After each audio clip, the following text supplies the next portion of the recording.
Hey guys, Bluebird11 here, and welcome back to another episode of Shadowverse 2 Electric Boogaloo. Let's get into it. So, it's actually been a few days since the pre-release for Storm over Riverdale, Storm over Rivermail expansion dropped, and everyone's had a chance to test out some of the decks that they want to play in the coming expansion, and so have I. So for today, I've picked out a few easy, accessible decks that I think are going to be the premier decks for each class of the expansion. If every class is relevant, who knows? And maybe a few more. Let's get into it. But before I take a look at the decks, I just need to do a quick do-over of the neutral amulets that were introduced with this expansion. Just quickly going through, we have the 1 mana 1/1 stat buff amulet, 2 mana 2/0 rush stat buff amulet, 3 mana 1/3 ward buff amulet. So these 3 amulets, if you haven't already had a chance to try them out in the pre-release in game, what will happen is you summon that amulet onto board, and then the next follower that comes into play on your turn will proc the amulet's effect, which will buff the follower that just came into play with the given stats and effects. So what's been introduced in this new Storm over Rivervale expansion is that there's a lot of followers which have proc effects when they are buffed by stats, which not only works with these newer amulets, but also works with some of the previous stat buff effects that were in the game before this expansion, and will also work with future stat buff effects, which I expect we'll see as either generics or more specialized stat buff effects in future expansions. Now that I've introduced you these 3 very important amulets, time to get into it.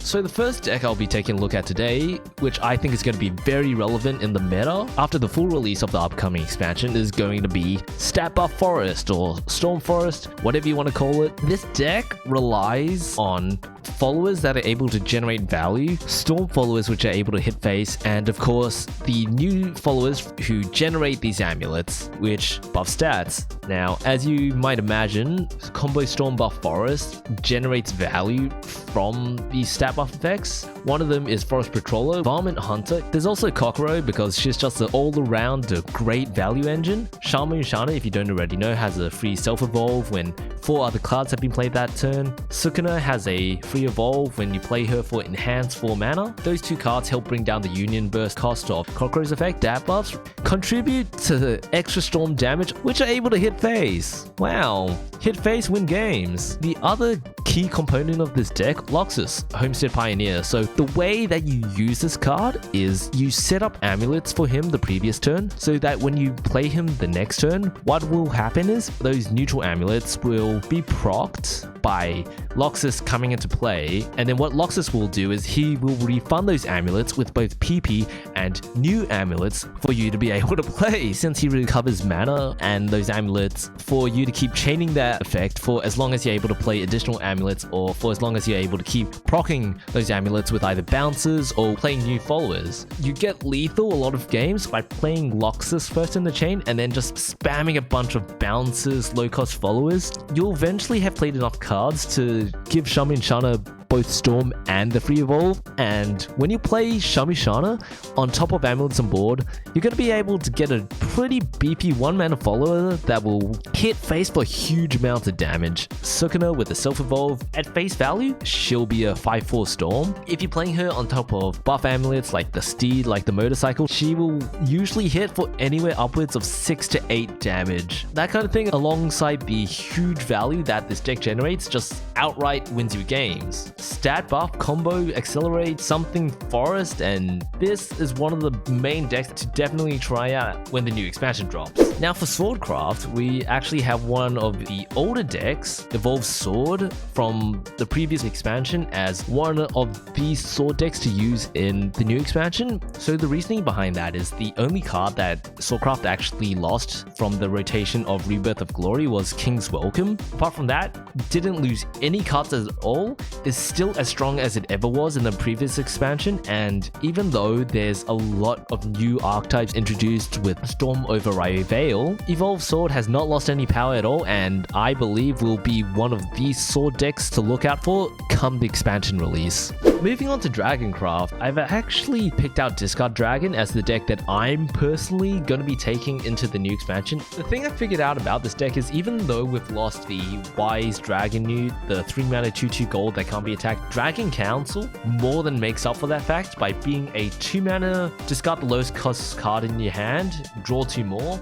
This thing is so good for Disco Dragon. It discards the lowest cost follower or lowest cost card in your hand, so you do have to watch out for your turncoat summoner tokens. But that aside, the value that this thing gives is so crazy that I would say single-handedly will bring this deck to tier 1 or at least tier 2 in the upcoming expansion. Now, so we can take a look at some of the new Runecraft cards that were introduced with the new expansion. There's definitely a very strong build of stat buff rune floating around. Mize is just a good value follower that benefits from getting stat buffed. Artistic Arcanist, new Crystallize effect that just gives a random follower stats at the end of turn. Golem Marshal, also a good accelerate card that accelerates, spell boost, and playing for the 7-mana mode on an empty board isn't that bad. That aside, the main centerpiece of the new deck is Vincent the Peacekeeper, so this guy is what is going to propel stat buff rune into the meta, into probably tier 1. It's going to be one of the first decks I'm probably going to craft. I'm not a Runecraft main, I swear. This thing is just so insane. On Evolve, give your leader the follow effect. There is no limit on this effect. This effect procs an unlimited number of times per turn. The second Evolve effect, play a spell for any multiple of 3rd times. Deal 3 damage to all enemies. And the token itself is also crazy good.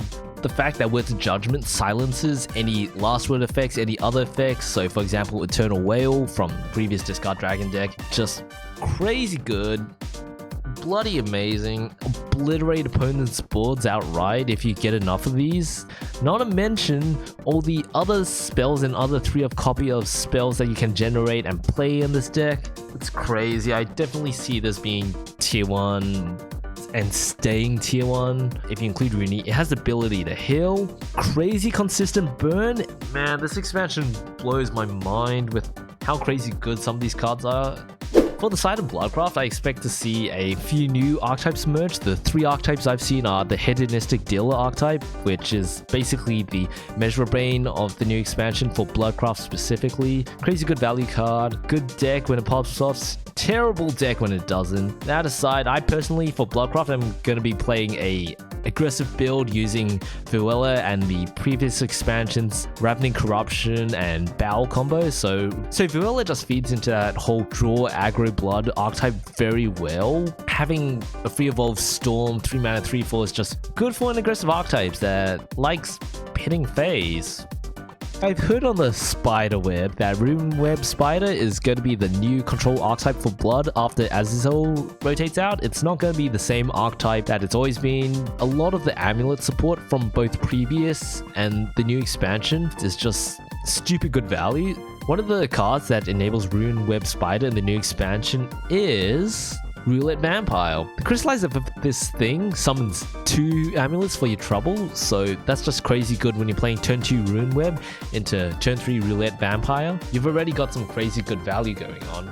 Yeah, just one of the other decks to look out for in the coming expansion. I can't say if it's the best deck. There is a lot of hard removal for the free 2-mana 5/10 body you get from Runeweb, for the free big body you get from the spider, so it's a matter of waiting to see. But if you do happen to have Runeweb Spider, I encourage you to give this deck a spin, see how it goes.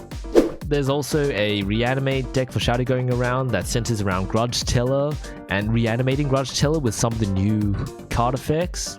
Grudge Teller herself deals 2 damage when she comes into play. This new aggressive archetype of Shadow also has access to Abysmal Wraith, which is just an unconditional 4-mana storm. Forced Resurrection is also another card you'll be seeing to reanimate Grudge Teller for even more face damage. Definitely a deck to look out for. There's the Border Haven archetype, which I haven't really had a chance to look at. And there's also some builds of OTK Artifact Portal floating around. There's some builds with the new Legendary floating around. Elagnew, Horror Strait. Look, these Portal card names are always